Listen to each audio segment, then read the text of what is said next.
What's up, everybody? Dan Aburn here for Inside Lacrosse, here to preview a big matchup on Saturday, Maryland taking on Syracuse.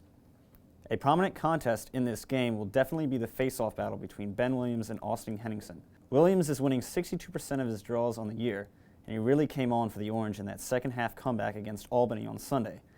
Henningsen had a huge game for Maryland in their first round win against Quinnipiac, winning the game's first 12 draws en route to winning 14 of 17 on the day. They then have a fantastic second option in Will Bonaparte, and overall as a team, Maryland is winning nearly 54% of their faceoffs. While the faceoff battle will certainly be important, it's not the end-all be-all. I think the matchup that could really decide this game is Maryland's defensive midfield, particularly their short sticks, matching up against Syracuse's midfield. I think Dylan Donahue will draw the individual matchup against either Matt Dunn or Tim Mueller, who have shown to shut down opponents this season, so I think a lot of this game will come down to how well players like Sergio Salcido, Tim Barber, Derek DeJoe, Nick Mariano, and a few others fare against Greg Danseglio and Isaiah Davis-Allen. I think the keys for Syracuse are that they would need to get some offense from those players and just be patient and poised, not unlike their run in the ACC Championship. I think they need to slow things down and be at peace with the prospect of possibly winning a game scoring 10 goals or less. I think Evan Malloy is going to need to get big saves and give his defense a boost against a Maryland offense that's been hot in recent weeks.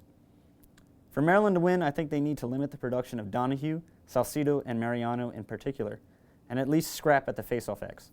I think Henningsen needs to prevent the clean win from Williams and force the ball towards a scrum for the wings. After that, I think Maryland needs to just play their formulaic style of playing solid defense, being patient and methodical on offense, and perhaps most importantly, not getting too caught up in the highs and lows of the game.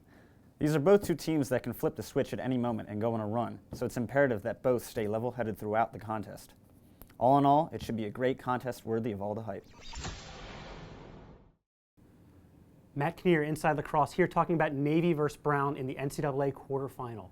One of the more thrilling matchups with Navy, all of its history, back in the quarterfinal for the first time since 2008. Brown, the high-flying, potent offense, the most exciting team to watch in D1, playing in front of a hometown crowd. Here are three things to watch in this game. First, the face-offs.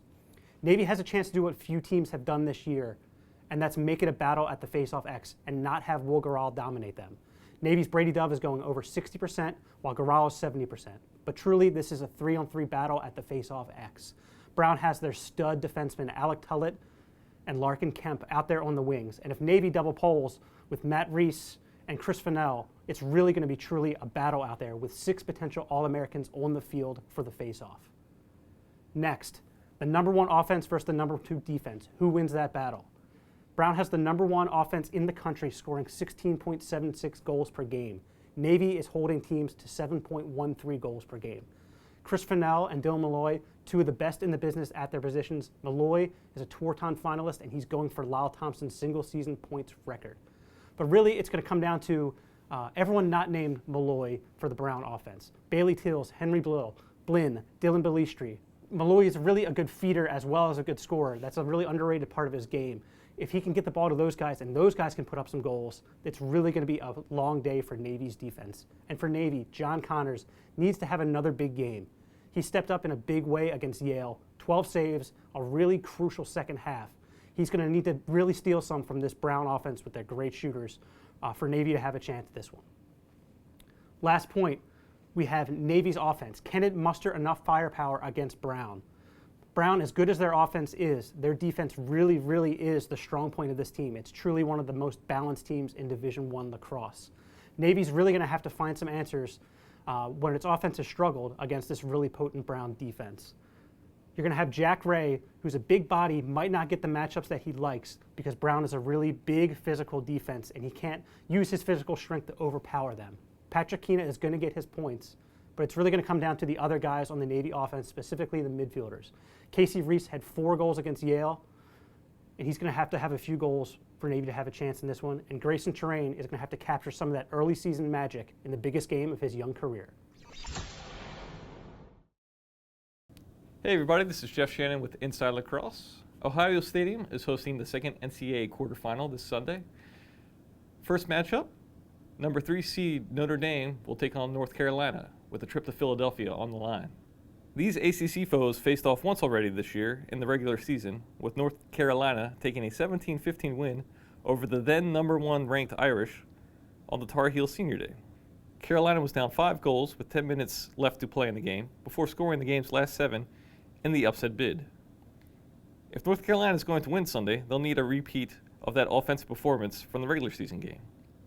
UNC shot 45 times, including 28 shots on goal, and broke the 15-goal mark, usually a hallmark for victory for the Tar Heels.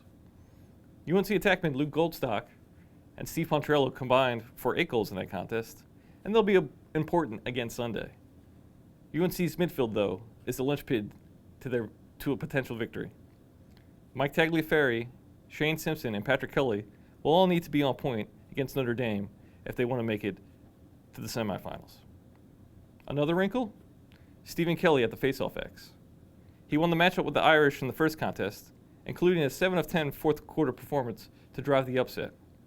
His success will be paramount for UNC Sunday. Notre Dame scored its points against UNC in the first game, as Sergio Perkovic, Mikey Wynn, and Ryder Garnsey all combined for 9 goals. Don't expect any changes there, as they've continued to produce through the season. They're the key to Notre Dame's offense. Where the Irish will have to shore up is at the faceoff X and in goal. Expect Notre Dame's LSMs to attack UNC's Kelly from the wings aggressively, looking to stop potential consecutive faceoff wins like they saw in the first game. Aggressive defensive midfield play has helped other teams this tournament, notably Towson and Loyola, and it will help the Irish again on Sunday. Notre Dame goalie Shane Doss and the defense are ranked 4th in the nation, allowing just 7.44 goals a game. If they play to form, UNC may have to shoot 60 times to score effectively. Again, this is a game of known knowns. If UNC does what they do well, play strong offense, they'll be the ones in Philadelphia. If Notre Dame does what they do well, play strong defense, and get the scoring from the guys who they know can score, they'll be in the semifinals. Terry Foy, Inside Lacrosse, previewing the NCAA quarterfinals. And I think the best game of the weekend is going to be the last game of the weekend. Here are 3 things that have me excited about Loyola versus Towson. First, familiarity breeds contempt, but it also breeds familiarity. And anybody who watched the March 2nd initial matchup is going to be excited for the way in which both these teams implemented the changes that have occurred on their squads over the course of the season. None of those changes is as substantial as the emergence of freshman attackman Pat Spencer for Loyola and the way in which the Greyhounds have tilted their offense in his direction. The freshman is coming off of 2 games in which he has combined for 18 points in wins over Army and Duke, but I think the biggest beneficiary of his emergence is going to be line mate Zach Harrowires. Harrowires was limited to 0 goals on 9 shots in the first game against Towson, and I think that he will understand better how difficult it is to get to the interior of Towson's very tough and very stout defense. I think he's going to come into the game on Sunday padded up, and I think his recently developed chemistry with Spencer is going to be a huge factor for the Greyhounds. Second, I think it's going to be a slugfest. Think about short stick defensive midfielder Jack Adams for the Tigers and how he just gets into his matchups and he punches out with his stick. That is so emblematic of the way that Towson plays defense, so I think that they represent the immovable force. On the other end, when you look at what Loyola did in causing turnovers and sparking transition against Duke, they were really reminiscent of those Greyhound teams from 2012 to 2014. I don't know if this is necessarily an irresistible force meeting an immovable object, but kind of similar to the way that Navy and Brown represents that. I think it's going to be a really exciting aspect of this matchup. And then finally, I'm excited for a NCAA tournament game that doesn't feature at least 1, if not 2, elite face-off guys. Both Towson and Loyola come in facing off at about 50% over the course of the season as teams, and I think that even though I'm not a hater of the face-off, I'm not somebody that wants to see the position removed from the game, I am excited to see what happens when it's offense versus defense and it's not a huge possession advantage that ends up deciding the outcome of a game. And then finally, for all of you griping about the fact that these 2 teams' campuses are walking distance apart, and I can say from experience that they are, this game is being played about 400 miles away in Columbus, Ohio. But that's great. I grew up in Ohio. I would have killed for the opportunity to go to a game like this when I was in grade school or high school. And certainly for the players on the field, it's got to be a cool experience to suit up and get an opportunity to play in Ohio Stadium. So if you're in the vicinity in Columbus on Sunday, check it out. And if you're looking for something to watch on TV, 2:30 ESPNU, I think this one's going to be a classic.